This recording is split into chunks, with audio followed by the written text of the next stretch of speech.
जी अस्सलाम वालेकुम, मैं हूं सिंगर नजमी खान। मेरे साथ हैं ढोलक नवाज मोहम्मद अली खान साहब।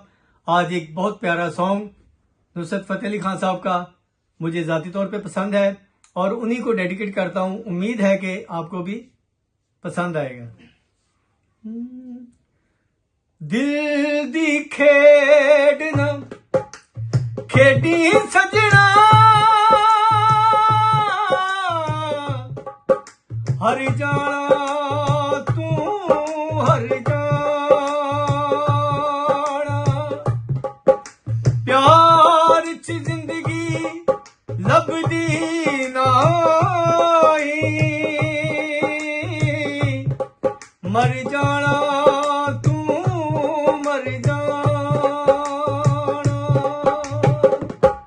दिल मर जाने नू की होया सजना, दिल मर जाने नू की होया सजना, कदे भी नहीं अज जिन्ना रोया सजना, दिल मर जाने नू की होया सजना।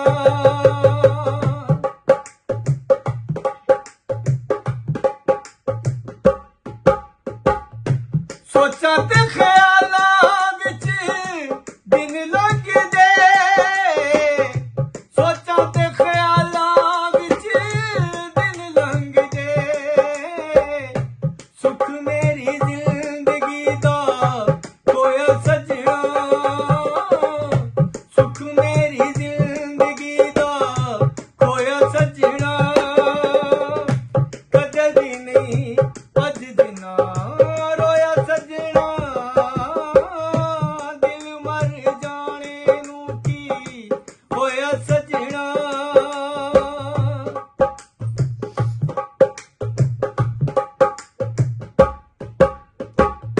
शिकर दोपहरे बड़ी शामा पै गया, शिकर दोपहरे बड़ी शामा पै गया, जुल्फां च मुख जा लकोया सजना, जुल्फां च मुख जा लकोया सजना, कदे भी नहीं अज जिन्ना रोया सजना, दिल मर जाने नू की होया सजना, दिल मर जाने नू की होया सजना, कदे भी नहीं अज जिन्ना रोया सजना, दिल मर जाने नू की होया सजना। अगर ये सॉन्ग अच्छा लगा हो तो वीडियो को लाइक करें, शेयर करें और चैनल को सब्सक्राइब करके बेल आइकन का बटन दबाना ना भूलिएगा। अल्लाह हाफिज।